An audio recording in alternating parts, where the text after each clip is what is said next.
प्रवेश करते हैं आज। Please close your eyes and observe silence for a while. Take a deep breath.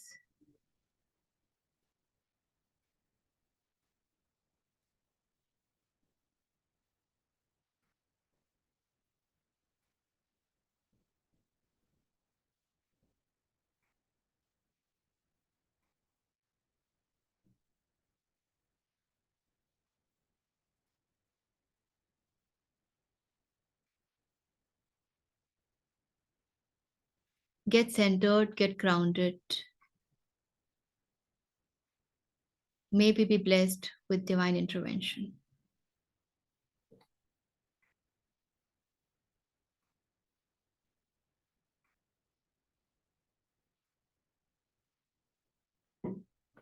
Okay.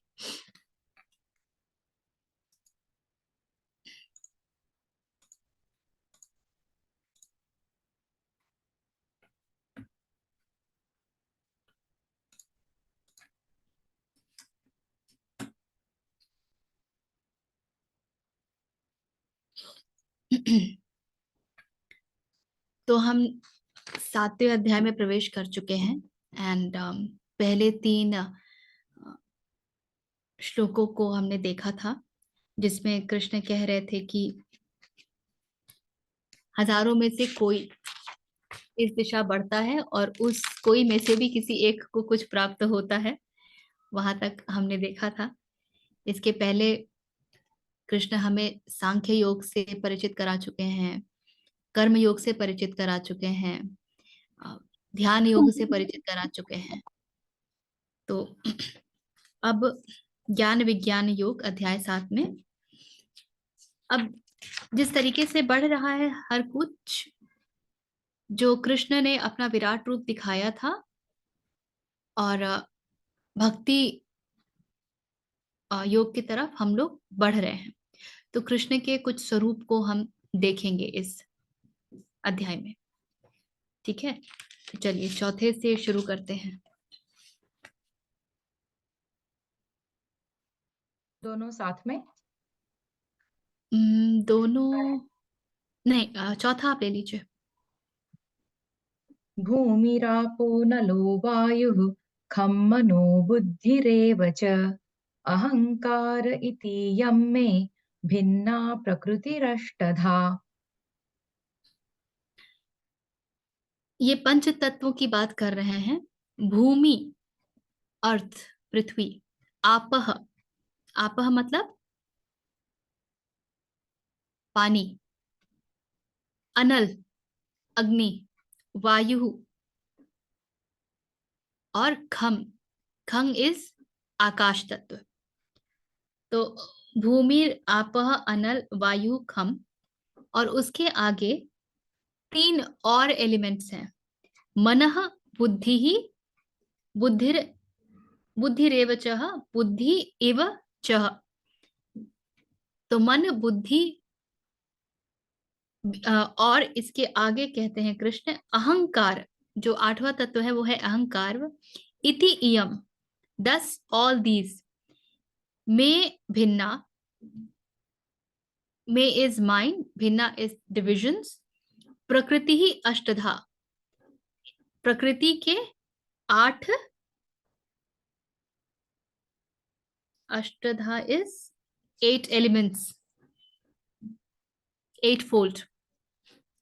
तो भूमि जल आग वायु आकाश मन बुद्धि तथा अहंकार, ये these are the 8 components of my material energy.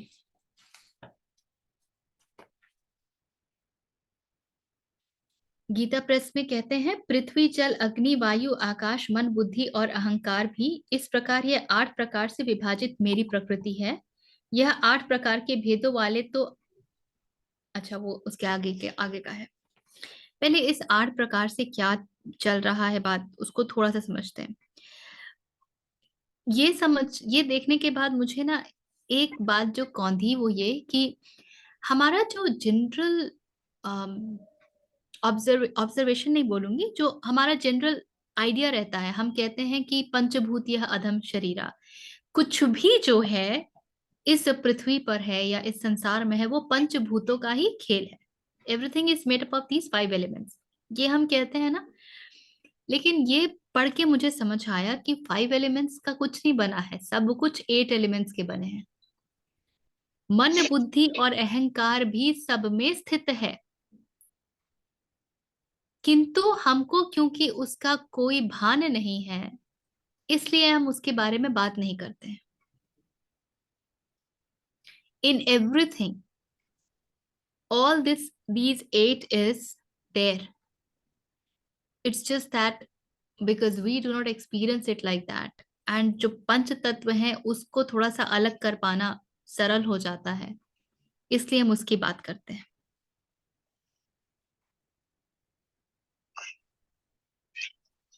और एक चीज जो इस वाले में निकल के आ रही है कि कृष्ण जो है वो स्थूल से सूक्ष्म की तरफ जा रहे हैं। पृथ्वी सबसे ज्यादा स्थूल है, उसके बाद जल है, उसके बाद अग्नि है, उसके बाद वायु है, आकाश है। आकाश, फिर वही बात हो गई कि हम आकाश किसको कहते हैं, इसकी परिभाषा भी बहुत कठिन है, क्योंकि akash is the space. Now space, where is the space, how do you really define it. मन है, again very difficult to hold it as a gross thing. बुद्धि है और फिर अहंकार है। तो स्थूल से सूक्ष्म की तरफ जा रहे हैं। ये जो पंच तत्व हैं, जब इनका डिसेक्शन किया जाता है तो इसकी समझ ये है कि आकाश तत्व में, सॉरी, भूमि तत्व में, यहां से शुरू करते हैं, पीछे से करते हैं। भूमि तत्व में जल, अग्नि, वायु और आकाश, ये चारों भी होते हैं। जल तत्व में अग्नि, वायु और आकाश होते हैं। अग्नि तत्व में वायु और आकाश होते हैं, और वायु तत्व में सिर्फ आकाश होता है। इनफैक्ट इन्हीं के आगे फिर जो है वो पंचतन मात्राएं बनती हैं, इन्हीं से निकलता है। तो इसका पूरा एक मैथमेटिक्स है। जैसे आकाश भी है ना, तो आकाश के भी 2 प्रकार माने गए हैं। एक सूक्ष्म आकाश है और एक स्थूल आकाश है। और स्थूल आकाश में आधा आकाश सूक्ष्म है, 1/8 सूक्ष्म वायु है, और शेष तीनों हैं। तो इस तरह का कुछ कैलकुलेशन है। But more than calculation, what is important for us to understand is these 8-fold thing is present in everything. ये हमने तैत्तिरीय उपनिषद में पढ़ा था, I guess. Correct? Yes. So this is, इसका मुझे इससे ज्यादा कुछ नहीं समझ आया। अगर आप में से किसी को भी कुछ और ध्यान में आता है तो बोलिएगा। But because from here Krishna is actually taking us to understand what Krishna means, परम क्या है। और words are so limited to make anybody understand कि परम क्या है। वो पूर्णतया अनुभूति की बात है। तो स्थूल से कृष्ण ने आरंभ किया है, ठीक है?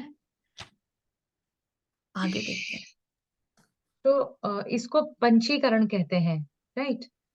और ये जो इसको पंचीकरण होता है ना, दिस कॉम्बिनेशन 50% पृथ्वी और बचा जो 50% है वो बाकी 4 तत्वों का के 50% का 1/4 हाँ, ठीक ऐसा है। ऐसा वो गणित है। This is how when that mix happens, उसकी वजह से ही इनको स्थूल रूप आता है, उसकी वजह से ही हम देख सकते हैं। तो हम करेक्ट। जो कहते हैं आकाश हम देख रहे हैं या जो ब्लू दिख रहा है हमको, वो प्योर आकाश होता तो नहीं दिखता। वो वो इसलिए दिख रहा आकाश है है भी कि नहीं, इसमें ये वो यानी हम जो आकाश है भी नहीं। महसूस कर जिसको पाते हम हैं कोई भी आकाश की चीज। ओर जिसको हम आकाश की ओर इंगित करते हैं, वो आकाश है भी नहीं। करेक्ट। जब तो उपनिषदों के पास जाते हैं तो वो हमें उदाहरण देते हैं कि घड़ा है, ठीक है ना, स्पेस। जब तक ये स्पेस है आपको इस स्पेस का कुछ नहीं पता, आपने इसमें सामान रख दिया, अब आपको इस स्पेस का वैल्यू पता है कि इसमें कितना सामान रख सकते हैं। अब घड़ा है तो उसके अंदर भी आकाश है और उसके बाहर भी आकाश है, तो क्या घड़े ने आकाश को डिवाइड कर दिया या आकाश में घड़ा प्रकट हो गया? इस तरह के बहुत सारे पजल्स हैं जब हम उपनिषदों के पास जाते हैं, जिसके ऊपर बड़ी चर्चाएं हैं। जी।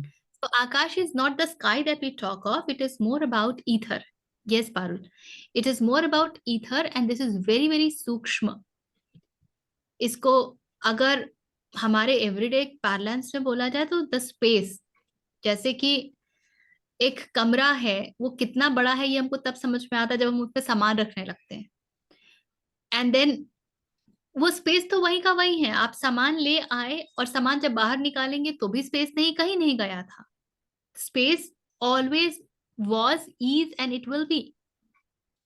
But how are we perceiving it? ये जो है ना बहुत सूक्ष्म चीज है, आकाश तत्व सबसे सूक्ष्म है। Yeah. So all of these can only be perceived because of their relationship with something else. Otherwise Yeah. they cannot be. Space को Not आप तभी all समझ of पाते हो this, जब only आकाश, जल को अग्नि को तो आप देख ही पाते हैं ना, वो बाउंड्री बहुत होगी तभी ना, बाउंड्री होगी तभी। अगर अर्थ की बाउंड्री नहीं होगी तो ये जी। जल है, अगर सब कुछ जल ही जल होगा तो हाँ, they are all relative kind of. I think that's what I will not call it relative as I understand. It is more about आप सूक्ष्म से स्थूल की तरफ जितना बढ़ते जाएंगे ना, उसकी परिधि उतनी, बाउंड्रीज उतनी डिफाइंड होती जाएंगी। सूक्ष्म की बाउंड्रीज डिफाइंड नहीं होंगी, लेकिन जो स्थूल होगा उसकी तो बाउंड्रीज डिफाइंड होंगी ना। हाँ शील जी। ऋचा जी, मैं समझना चाहता था, आपने अभी जैसे बोला ये जितने भी भौतिक चीजें हैं प्रकृति में, ठीक है, सभी में ये आठों चीजें दिखाई देंगी। मन बुद्धि अहंकार भी दिखाई देगा और ये दिखाई नहीं पांच देगा, सॉरी क्या बोल दिखाई रहे नहीं हैं? देगा, वो होंगे, हमको प्रतीत नहीं होंगे। हाँ ठीक है, उसमें जी। उसमें है, लेकिन हमको कुछ चीजें प्रतीत नहीं हो रही हैं, ठीक है। तो एक एग्जाम्पल के तौर पे मैं इस चीज को समझना चाहूंगा कि जैसे मेरी लिखावट है या कोई भी व्यक्ति जब लिखता है, ठीक है, तो उसकी लिखावट में भी ये आठों चीजें होनी चाहिए, क्योंकि वो भी चीज तो भौतिक ही हो गई, ठीक है। तो जब ये चीज आठों चीजें उसमें है, एक बंदा उस चीज को लिख रहा है, तो ये उसमें जो उस लिखावट में ये आठ चीजें दिख रही हैं, तो वो उस बंदे की ही मन बुद्धि अहंकार दिखाई देगा या इंक का होगा वो? आप मेरा क्वेश्चन इंक समझ तो रही हैं? आपका, इंक जो है ना वो आपका स्थूल पृथ्वी तत्व है, और उसका जो सूक्ष्म आकार है या जो सूक्ष्म तत्व है वो आपको उस व्यक्ति विशेष के बारे में बता देता है जिसके द्वारा वो अभिव्यक्त हुई है। उसका वो सूक्ष्म तत्व ही है जिसके कारण आप ग्राफोलॉजी यूज करते हैं और उस व्यक्ति के बारे में बता देते हैं। अगर उसमें वो सूक्ष्म तत्व ना हो, देखिए वो राइटिंग जो है कुछ होल्ड कर रही है ना, उस वो जो स्ट्रोक्स हैं, जो जिस डेप्थ से पकड़ा है पेन को, जिस गहराई से लिखा है या जितने हल्के से लिखा है, वो राइटिंग उस चीज को होल्ड कर रही है ना, उसको मैनिफेस्ट कर रही है ना। तो बिल्कुल। जी। तो जैसे हम कह देखते हैं कि पूरी सृष्टि ही सृष्टिकर्ता है, हर सृष्टि में, हर एक चीज में सृष्टिकर्ता जो है वो अभिव्यक्त होता है, तभी कण कण में ईश्वर होते हैं ना, because that's the manifestation. Similarly, in the writing also there is manifestation of the writer. तो इनको अलग कर पाना बहुत, फिर वही माया वाली खेल है। कृष्ण ने कहा ना, ये भी तो मैं ही हूं, ये माया भी मैं ही हूं, तो चाहो तो सीधे मेरे पास आओ, चाहे घूम फिर करके आओ। तो आप माया को कृष्ण से अलग भी कैसे कर देंगे? जो पूरी कहानी है वो तो ये है कि आप माया में कृष्ण को देख पाते हैं कि नहीं। पूरी कहानी यही है ना। Can you see that element of godliness in everything? और जैसे ही आपने माया में से कृष्ण तत्व को देख लिया, आप माया को अलग कर देंगे एंड और आप कृष्ण तत्व के साथ हो लेंगे। व्हेन वी से नमस्ते, मेरे भीतर का ईश्वर आपके भीतर के ईश्वर को प्रणाम करता है, तो उस तत्व को ही प्रणाम कर रहा है ना, स्थूलता को थोड़ी प्रणाम कर रहा है। पर वो स्थूलता जो है वो उस तत्व के अभिव्यक्त होने का, एक्सप्रेस होने का कारण बन भी रही है ना। वो ना हो तो ऐसा थोड़ी है कि कृष्ण तत्व गायब हो जाएंगे, वो तो किसी ना किसी रूप में है ही।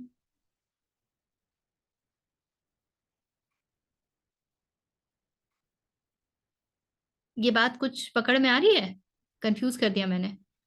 मैं नहीं समझ पाया हूँ। ठीक है, हम बाद में इस पे चलेंगे, बाद में मैं बिल्कुल नहीं समझ सकते। ठीक है, चलो बढ़िया है। ठीक है,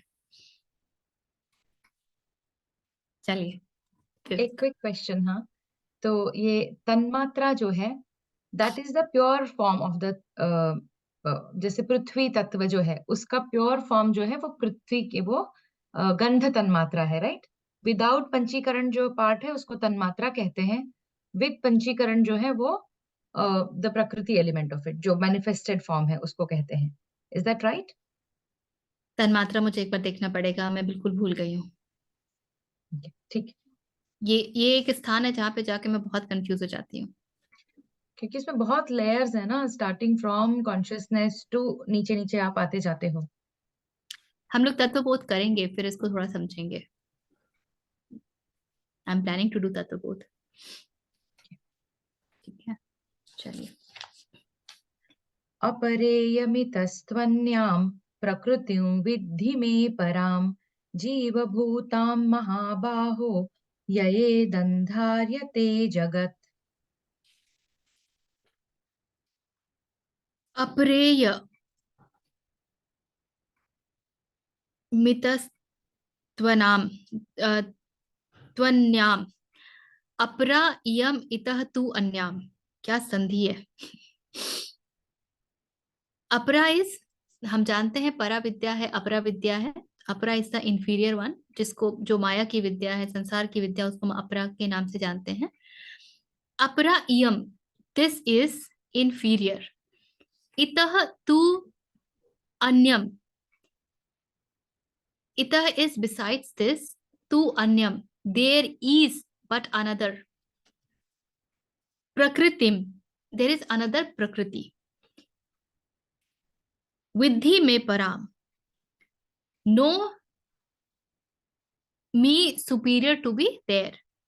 Jiva bhutam mahabaho, Jiva bhuta is all in all living beings. Mahabaho is he's saying to Arjun. Yaya idam, yayedam is yaya idam, by which this dharyate jagat. Dharyate is to sustain. धारिते comes from, धारणा से धारिते आता है, किसको धारण किया है, किसको sustain किया है। तो ये सस्टेन्ड जगत, this universe. So this is the lower, और such is my lower energy. ये जो अभी 8 बताया कृष्ण ने, उसके विषय में कह रहे हैं कृष्ण कि this is the nature of my lower energy, such is my lower energy, but I have another superior energy by which the universe is sustained.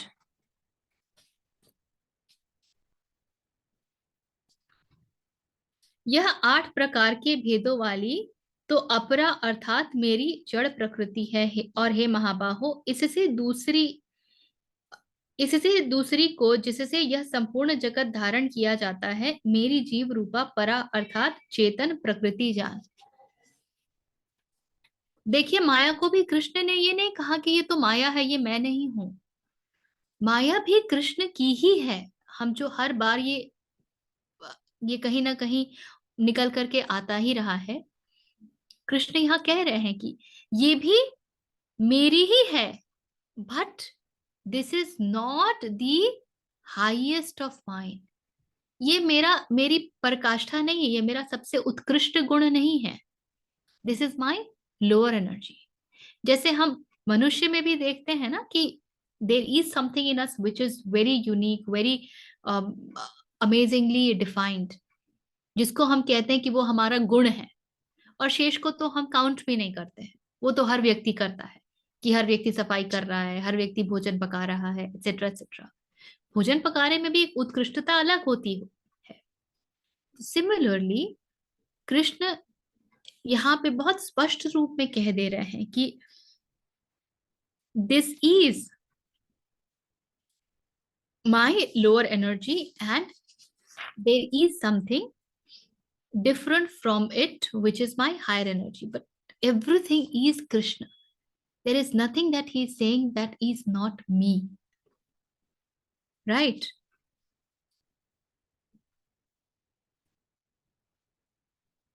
या इसमें कुछ है क्या जो प्रश्न उठ रहा है?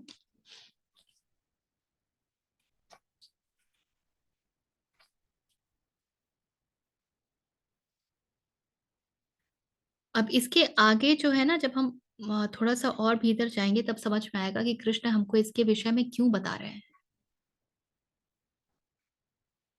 छठा देखें। हाँ, तो इसमें प्रश्न नहीं पर रिफ्लेक्शन है कि जड़ और चेतन दोनों भी मेरे ही रूप समझो। बिल्कुल। एतद्योनीनि भूतानि सर्वाणीत्युपधारय अहं कृत्स्नस्य जगतः प्रभवः प्रलयस्तथा।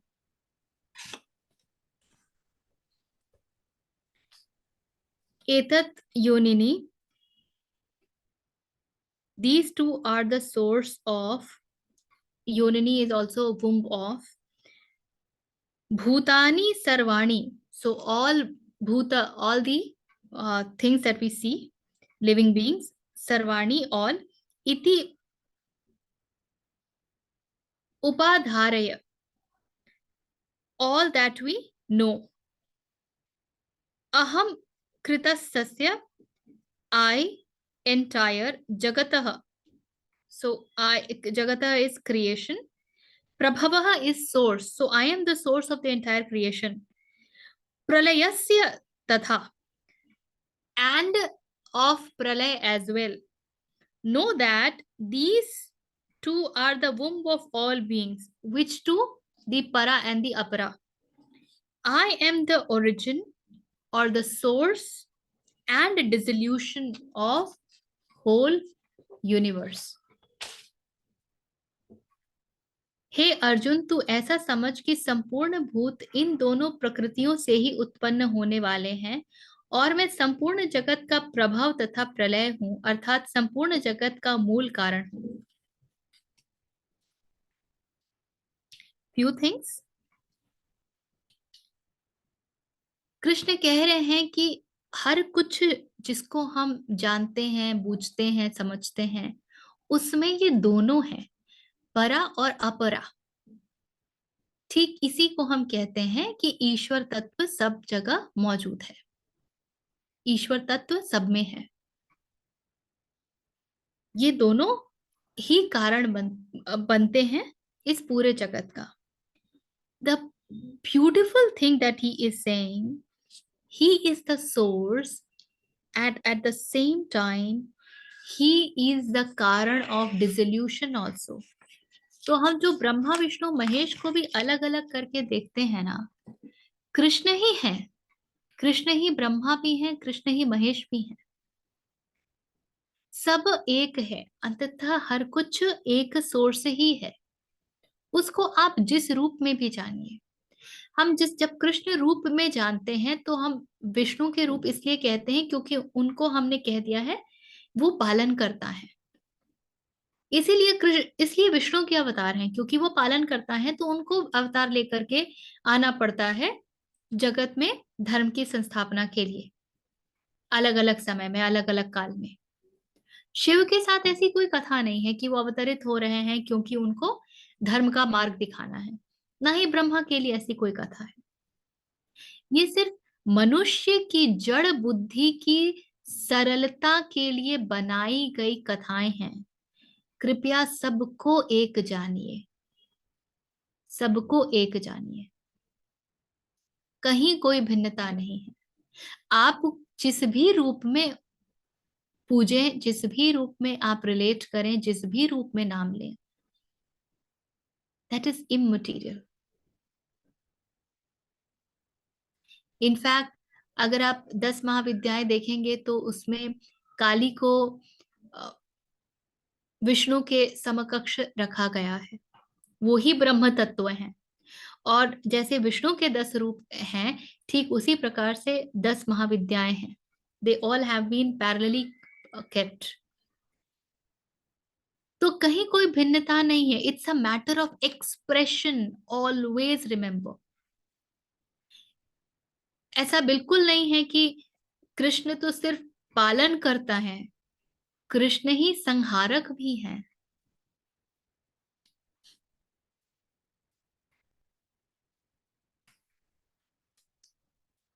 ये कहानी है, राबिया का नाम सुना होगा हमने, कई बार जिक्र भी किया है। राबिया और हसन की कथाएं बहुत मशहूर हैं। सो राबिया इज द वन जिनके द्वारा कहते हैं कि इस्लाम में प्रेम का भाव आया था, उसके पहले प्रेम का भाव उसमें नहीं था। तो राबिया इतने प्रेम में थी ईश्वर से कि कुरान में उन्होंने कुछ चेंजेस किए थे। और वो कहती थी कि शैतान भी जो है वो अलग नहीं है। पीपल से दैट शैतान जो है वो भिन्न है, शी वुड से शैतान अलग नहीं है। अगर इस पूरे जहान को उसने बनाया तो शैतान को किसने बनाया? तो मैं शैतान से प्रेम कैसे ना करूं? That is what she used to say. So that is it. Krishna ही सब कुछ है, वहीं पर डिसोल्यूशन भी है। जनरली हमारी जो ईश्वर को लेके भावना होती है वो ये होता है कि ईश्वर तो हमको सब कुछ दे देंगे, ईश्वर तो प्रेम पूर्ण है, ईश्वर तो बाल बच्चों की तरह हमको रखते हैं, पिता समान है। These are our typical prayers. वो तो कभी मुझे डांट नहीं सकते। बट ईश्वर का ही वो रूप है कि अगर आपको डांट से समझ में आएगी तो वो संहार भी करेंगे आपका। Nobody else will do that.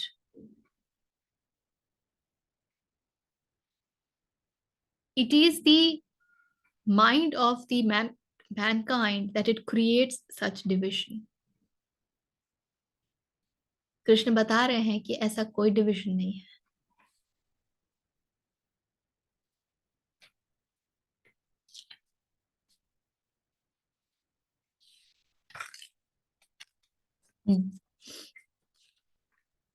आपने Anything जो that's कहा, हाँ आपने जो कहा ये कि जो असुर हैं वो भी भगवान का ही अंश है, उससे याद आया रामचरितमानस में शुरू में जो मंगलाचरण वगैरह करते हैं ना, उसके बाद तुलसीदास जी ने स्पेसिफिकली खल वंदना भी करी है।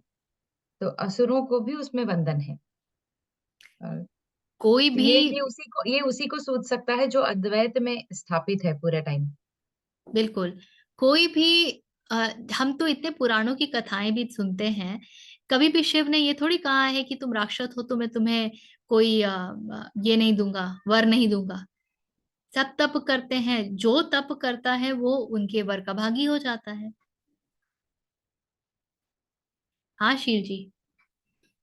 ऋचा जी, ये जड़ को आप प्लीज परिभाषित कर सकती हैं, जड़ क्या है?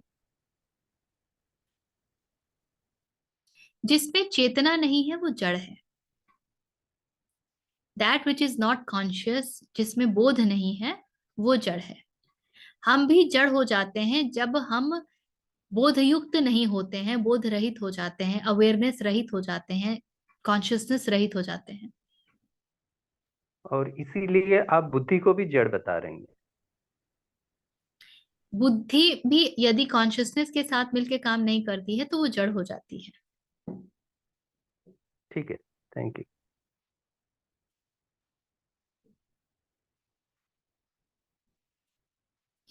हम्म,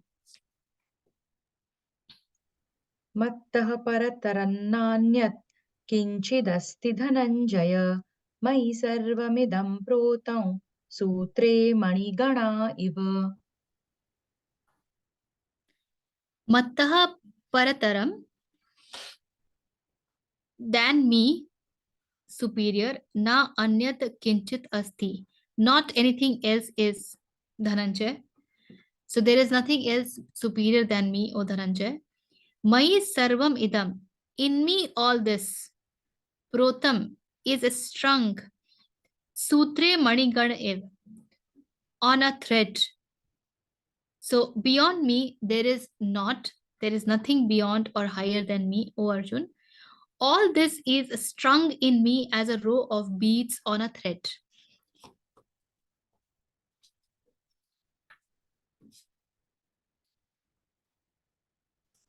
हे धनंजय, मुझसे भिन्न दूसरा कोई भी परम कारण नहीं है। यह संपूर्ण जगत सूत्र के मणियों के सदृश मुझ में गुथा हुआ है।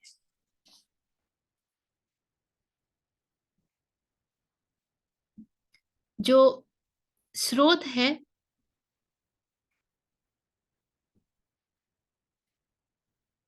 बारुल जी आते हैं आपके प्रश्न पे। जो स्रोत है वही विध्वंस भी है, इसीलिए सब कुछ वहीं से आरंभ होकर के वहीं पर समाप्त होता है, और इसलिए उससे सुपीरियर, उससे उत्कृष्ट कुछ हो नहीं सकता। इसलिए कृष्ण से उत्कृष्ट कुछ नहीं। और कृष्ण कहते हैं कि मुझ में ही मैं धागे के भांति हूं और मुझ में ही संपूर्ण जगत मोतियों की भांति गुथा हुआ है। ध्यान रहे, जब हम माला की बात करते हैं तो धागा हमको दिखाई नहीं देता है, दिखाई तो मोतियां ही देती हैं। लेकिन यदि धागे का आधार ना हो तो मोतियां एक साथ माला रूप में नहीं हो सकती हैं, फिर वो बिखर जाएंगी। तो हमें दिखते नहीं हैं कृष्ण, हमारे जीवन के आधार वो हैं, ऐसा हमको दिखता नहीं है। किंतु यदि वो आधार रूप ना हो तो हम सब कहीं बचेंगे नहीं। इसलिए वो कह रहे हैं अर्जुन को कि जानो कि मुझसे ऊपर, मुझसे बेहतर, मुझसे सुपीरियर और कुछ भी नहीं है।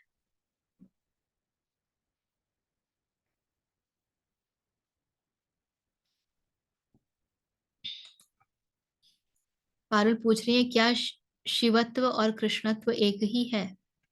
बताइए, आप ही बताइए। अभी सुन के तो एक ही लग रहा है।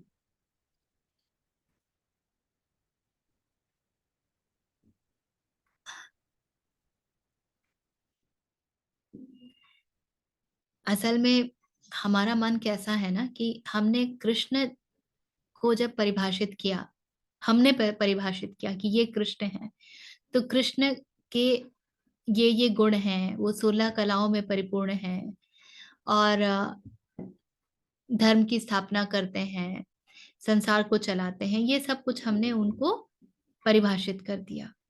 तो इसलिए जब हम कृष्णत्व की बात करते हैं तो हम उन गुणों के विषय में बात करते हैं।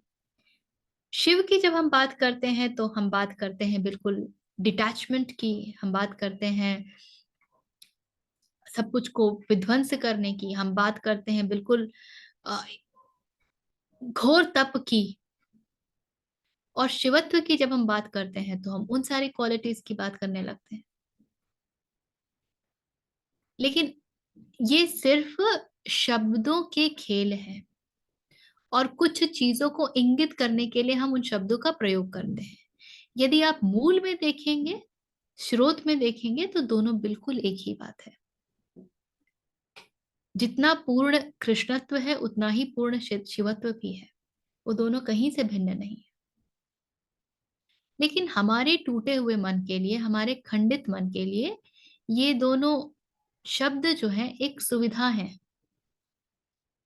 और उसका हम उपयोग करते हैं अपने मन को समझाने के लिए, या मन जो माध्यम बनता है कुछ भी समझ पाने का, बुद्धि जो माध्यम बनती है, अंतःकरण, तो वो कॉग्नाइज कर सके उसके लिए हम फिर शब्दों को प्रयुक्त करते हैं। इसीलिए जो मौन में स्थापित हो जाते हैं ना,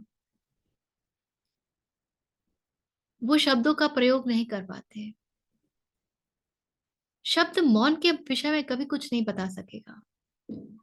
वो तो एक अनुभूति है, उसे तो जानना पड़ेगा, वो होना पड़ेगा। और जब आप वो हो जाएंगे, जब वो आप जान जाएंगे, तो आप बिल्कुल जान जाएंगे कि ये एक ही बात है, कहीं कोई भिन्नता नहीं है। तब आप कृष्णत्व भी नहीं बोल पाएंगे और शिवत्व भी नहीं बोल पाएंगे, क्योंकि आप कृष्णत्व बोलेंगे तो उसमें शिवत्व भी समाहित होगा, आप शिवत्व बोलेंगे तो उसमें कृष्णत्व भी समाहित होगा। किंतु क्योंकि हम खंडित हैं, इसलिए हमको सब कुछ भिन्न भिन्न समझ आता है, पर ये बिल्कुल भिन्न बातें नहीं है।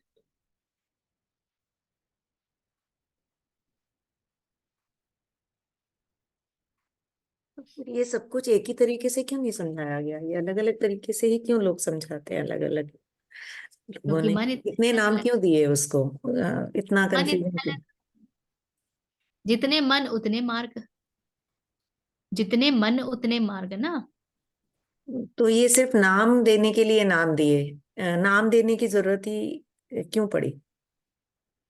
क्योंकि हम स्थूल होते जा रहे हैं, हम इतने सूक्ष्म होते तो हम सूक्ष्म को पकड़ते, हमारी दृष्टि सूक्ष्म है। मतलब हम जिन्होंने ये सेंस नाम दिए ऑर्गन्स, वो तो सूक्ष्म ही थे ना? जिन्होंने ये नाम दिए वो तो सूक्ष्म ही थे, उन्होंने तो ये वो ये नाम नाम किसके कहाँ से लिए आए? दिए? उन्होंने ये नाम किसके लिए दिए? अपने लिए दिए। उनको तो किसी नाम की आवश्यकता ही नहीं थी ना। नहीं थी, हाँ। उन्होंने उन दूसरों को लोगों के लिए समझाने के नाम लिए। दिया। हाँ, ओशो एक बहुत ही मजेदार कहानी बताते हैं। कहते हैं कि वो जब बहुत छोटे थे तो एक व्यक्ति हुआ करते थे। घर से नदी तक जाते थे स्नान करने, 5 मिनट का रास्ता 2 घंटे में तय करते थे। नदी में स्नान 5-10 मिनट का कार्य 2 घंटे में पूरा करते थे। वापस आने का कार्य 5 मिनट का 2 घंटे में होता था। क्यों? क्योंकि वो नदी की ओर जाएंगे तो वो कहेंगे राम, तो सब कहेंगे राधे श्याम, और जैसे ही सब राधे श्याम कहेंगे ये पत्थर उठा उठा के मारेंगे और लोग उनको पत्थर उठा उठा के मारेंगे, तो ये खेल चलता रहेगा, पूरा गांव उनको चेस करने लगेगा। तो इस पूरी कहानी में सब 5 मिनट का कार्य 2 घंटे में होता है। तो वो सब छोटे थे तो एक बार पीछे से कूद के उनके घर घुस गए तो उन्होंने देखा कि यहाँ तो राधे श्याम की मूर्ति रखी हुई है और चरणों पर पुष्प रखे हुए हैं।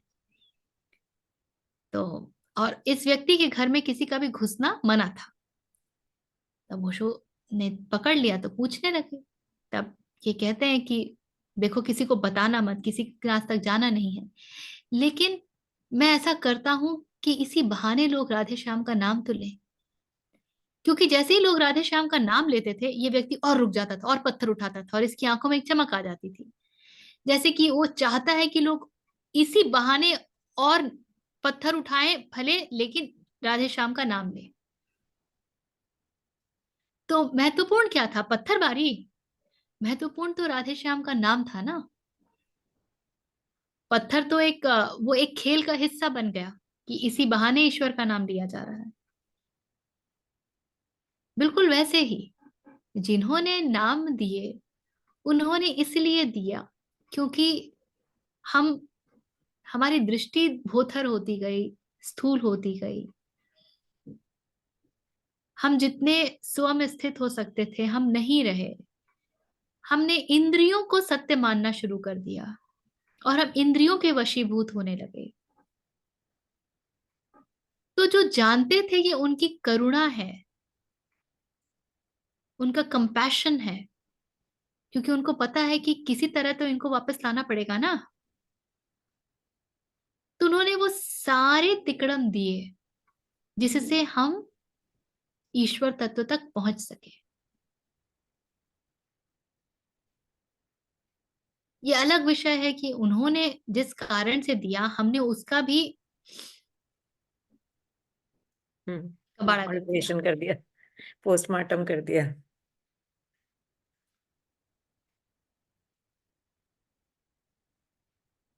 ठीक है, ठीक। चलिए 8वां। रसोऽहमप्सु कौन्तेय प्रभास्मि शशिसूर्ययोः प्रणवः सर्ववेदेषु शब्दः खै पौरुषं नृषु। रसो अहम अपसु,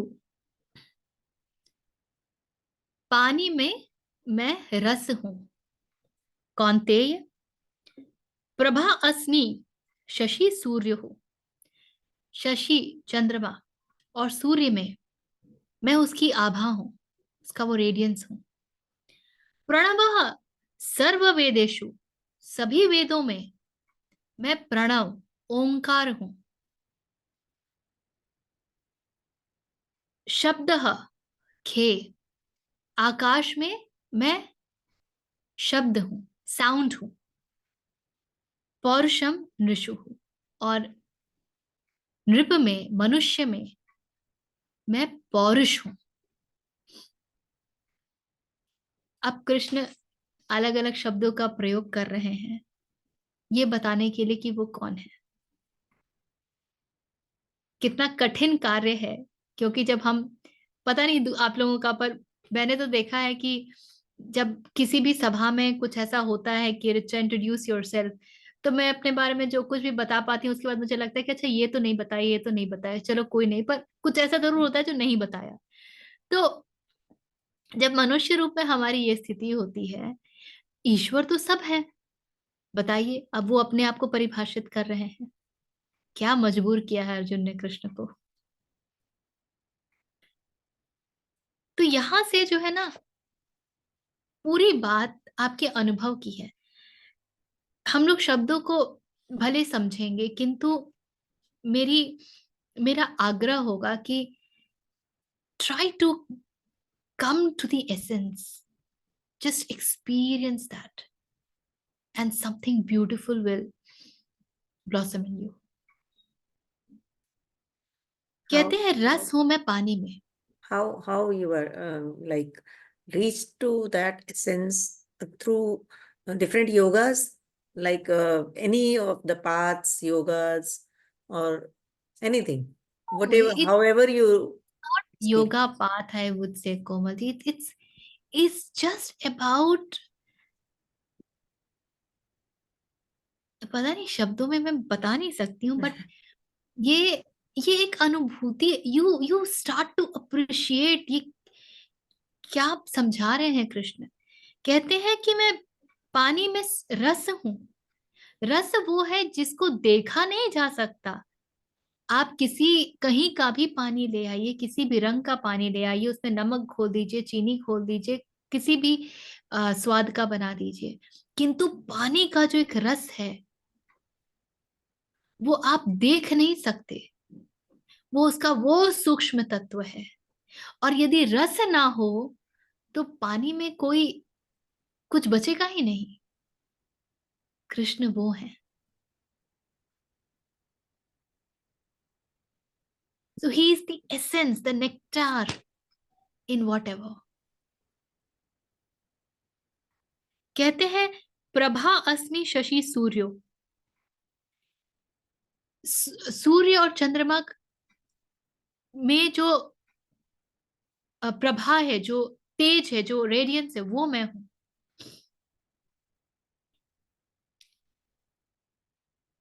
ये बहुत अद्भुत शब्द हैं, क्योंकि जो प्रभा है, जो प्रकाश है उसको किसी ने आज तक देखा नहीं है।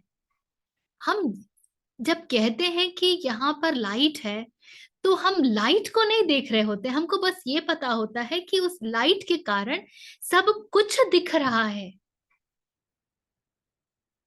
Not because we see the light, but because of the light, we see many things appearing.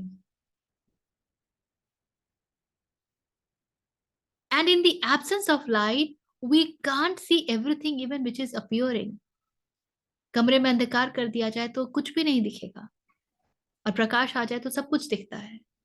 वो दिखने के कारण हम कहते हैं, और वी नो द साइंस ना, कि कोई भी चीज जब प्रकाश को ऑब्स्ट्रक्ट करती है तो वो हमारी स्थूल आंखों को दिखती है, जो ऑब्स्ट्रक्ट नहीं करती है वो हमको नहीं दिखती है। तो यहाँ बहुत कुछ होगा जिसके प्रकाश आर पार हो रहा है, जो हमारे इसलिए स्थूल आंखों को नहीं दिख रही है।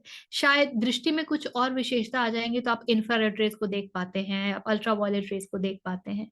You just need to change, क्योंकि वो भी मैटर है। बट द रियल रेडियंस वो कोई दृष्टि नहीं देख सकती है, आप उसकी अनुभूति कर सकते हैं।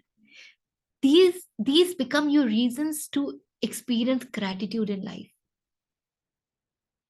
कितनी मजेदार बात है, कितनी अद्भुत बात है। कुछ है जिसके प्रेजेंस के कारण ये पूरा जगत सुंदर लगता है, पर वो क्या है उसका हमको कुछ पता ही नहीं है।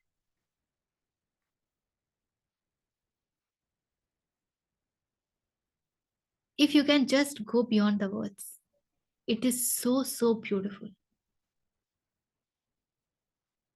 प्राण है, आप पूरे शरीर को डिसेक्ट कर लीजिए, प्राण कहीं नहीं दिखेंगे, कहीं नहीं दिखेंगे। किंतु प्राण नहीं है तो इस स्थूल शरीर का कोई अर्थ नहीं है, और प्राण है तो इसकी कितनी महत्ता है।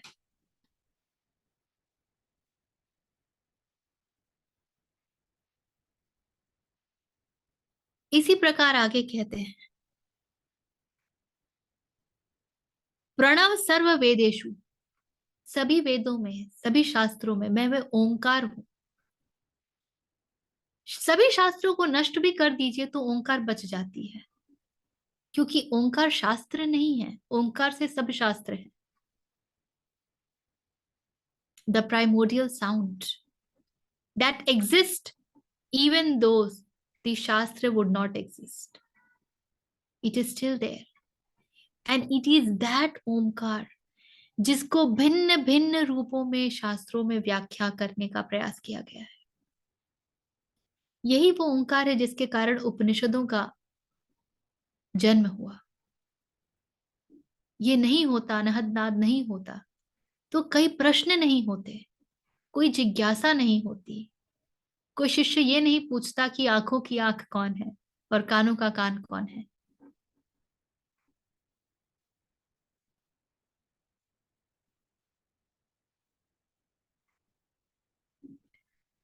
शब्दः खे, आकाश में मैं शब्द हूं। हम में से कोई आकाश में शब्द नहीं देख सकता है, फिर भी वेदों को, उपनिषदों को अपौरुषेय कहा गया है। वो शब्द है जो आकाश में है, जिनको की परसीव किया गया। और ये कहा जाता है कि एक बार ध्वनि जो निकल जाती है वो वातावरण में ही होती है, वो कहीं जाती नहीं है। It is all there, you just need to tune to it.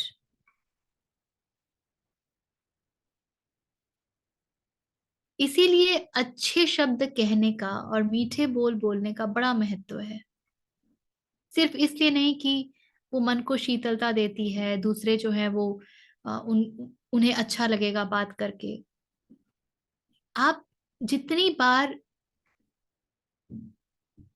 ऐसी वाणी से बोलते हैं जो जिसका केंद्र प्रेम हो, तो आप इस वातावरण में उस शब्द को और ज्यादा एनरिच कर देते हैं।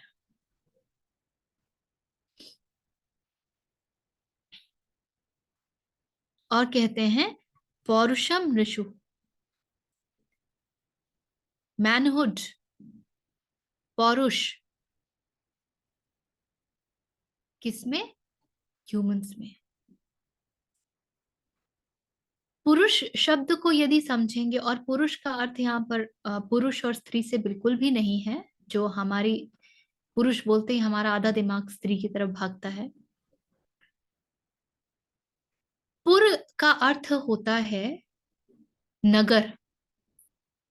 जैसे हम कितने सारे नाम सुनते हैं ना, ये पुर, वो पुर, कानपुर और ये पुर वगैरह, वो पुर शब्द का अर्थ होता है नगर। तो इस पुर में बसने वाला पुरुष, पुर जो है वो सीमा है, नगर सीमा है, कहीं शुरू होती है कहीं खत्म होती है। तो उसमें बसने वाला पुरुष,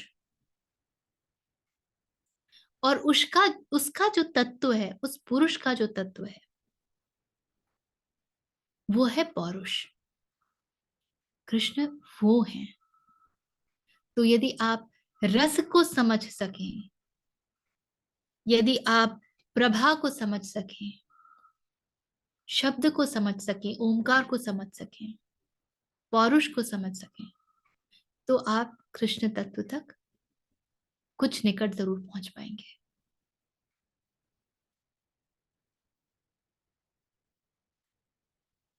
आगे के 3-4 और श्लोकों में भी यही कहानी चल रही है।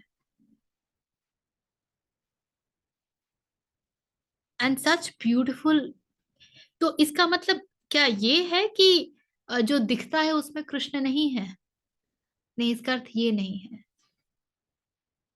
लेकिन जो दिखता है वो कृष्ण की इंफीरियर एनर्जी है, प्रकृति एनर्जी, जड़ एनर्जी, अपरा। अभी बताया ना कृष्ण ने। यदि कृष्ण तत्व तक जाना चाहते हैं तो परा को समझना पड़ेगा, परा तक जाना पड़ेगा। और वो है ये, जो दृष्टिगत तो नहीं है, किंतु इनके ना होने से जो है उसकी महत्ता, उसका पूरा एग्जिस्टेंस, अस्तित्व ही खत्म हो जाएगा। पुरुष में पौरुष ना हो तो उसका क्या अस्तित्व है? जल में रस ना हो तो क्या अर्थ? पूरा औचित्य ही समाप्त हो जाए।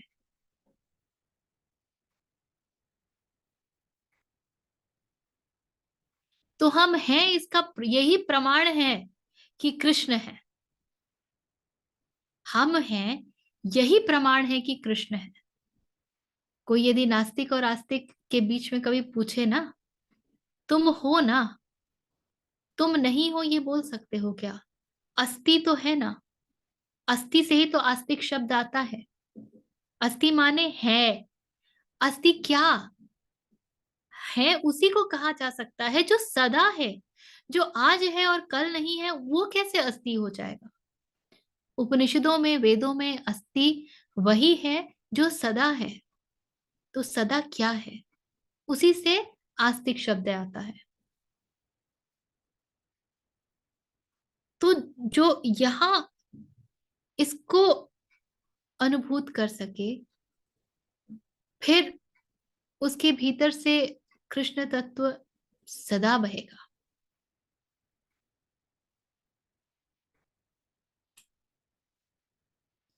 आज यहाँ पर विराम ले। कुछ प्रश्न है तो देख लेते हैं।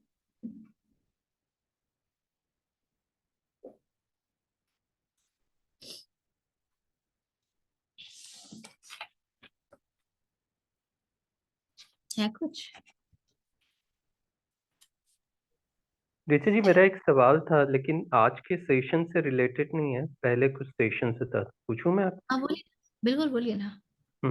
मेरे को एक ये समझना था कि आप किसी भी चीज को कब छोड़ें, ये कैसे पता चलता है आपको? उदाहरण दीजिए।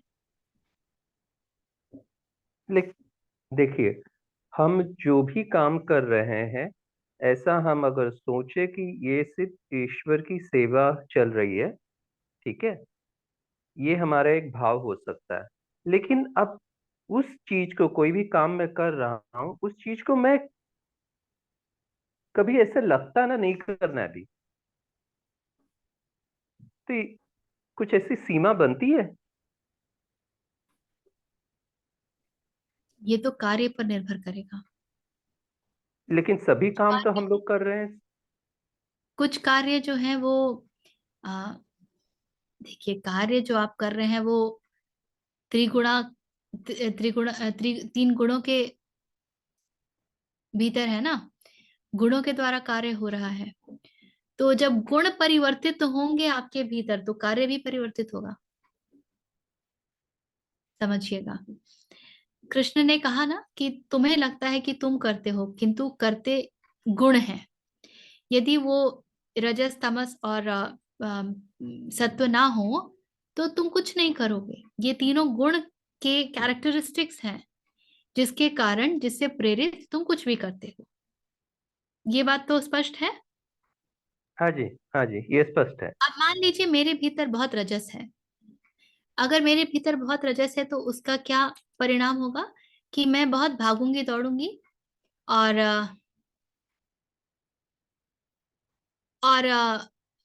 मेरी कामनाएं बहुत तेज होंगी। जो रजस होता है उसका एक बहुत इंपॉर्टेंट कैरेक्टरिस्टिक्स होता है कि वो डिजायर्स को बहुत बढ़ाता है, तो वो कामनाएं बहुत होंगी। मान लीजिए मेरे भीतर के रजोगुण में ही परिवर्तन आ जाए और वो सत्व की तरफ बढ़ जाए, तो क्या उतनी ही कामना शेष बचेगी? कामना घट जाएगी। कामना घटेगी तो मैं जिस चीज के लिए दौड़ रही हूँ शायद वो घट जाए। ये बात समझ पा रहे हैं आप?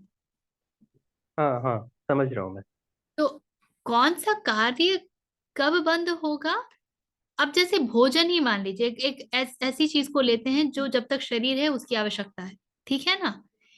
अगर आपके भीतर तमोगुण है तो आप किस प्रकार के भोजन में लगे रहेंगे? अगर आपके भीतर रजोगुण का अधिपत्य है तो किस प्रकार का भोजन आप खाएंगे? और यदि सतोगुण है तो किस प्रकार का भोजन करेंगे?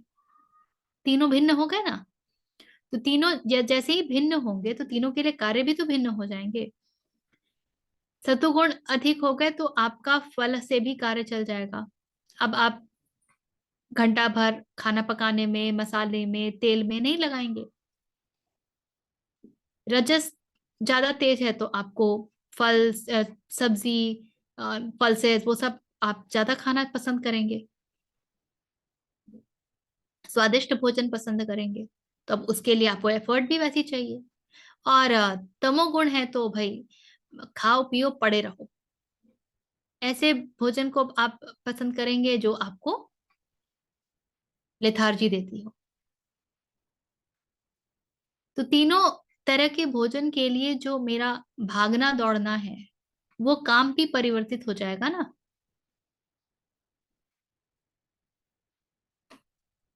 तो ये कब कौन सा कार्य छोड़ना है ये बहुत व्यक्ति विशेष पर निर्भर करेगा, बहुत व्यक्तिगत है, क्योंकि आपके भीतर कौन से गुण हैं ये वो बताएंगे।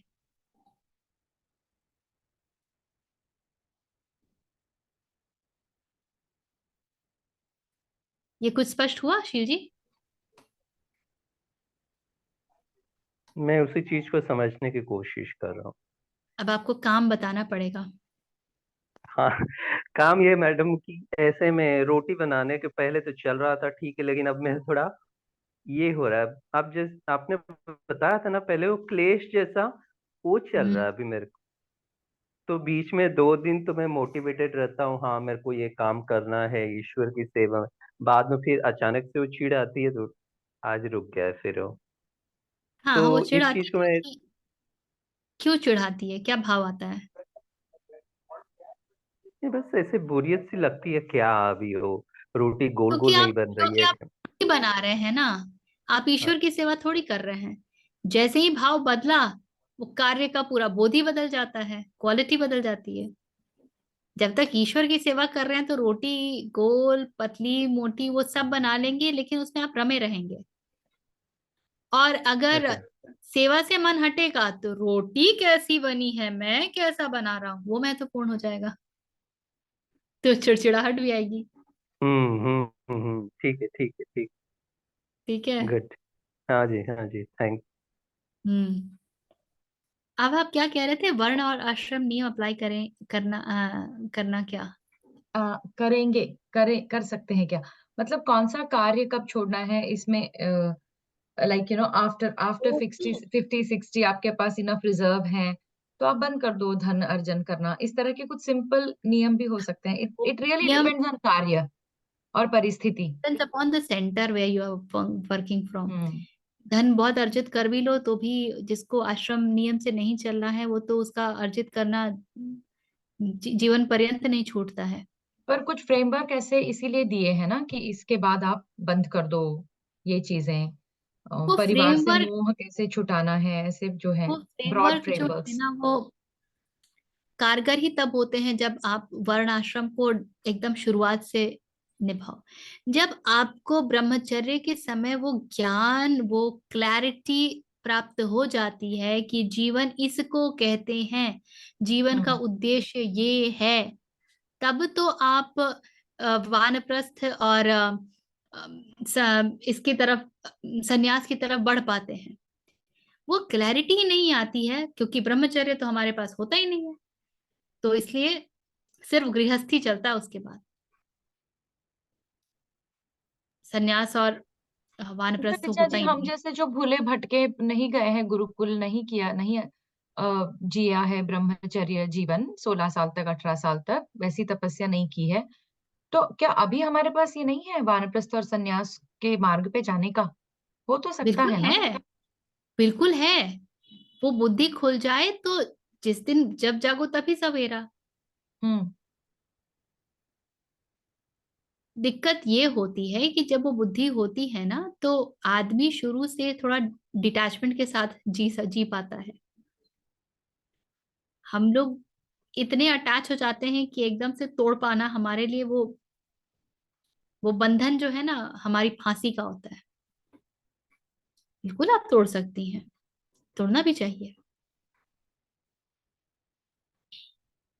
उसके लिए जो एनर्जी लगेगी वो लगाई, उतना ईश्वर प्रेम चाहिए, फिर उतनी उतना उतना इतनी गहरी जिज्ञासा चाहिए मैं कौन हूं जानने का।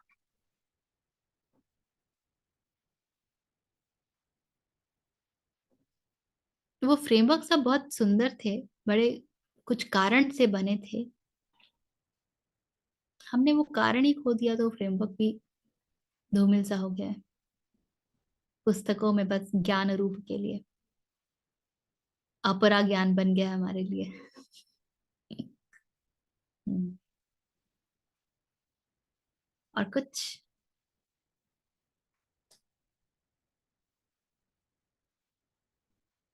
चाहिए? Let's sit straight. If you know, you can chant along with or just be. Om Purnamadah Purnamidam Purnat Purnamudachyate Purnasya Purnamadaya Purnameva Avashishyate. Om Shanti Shanti Shanti.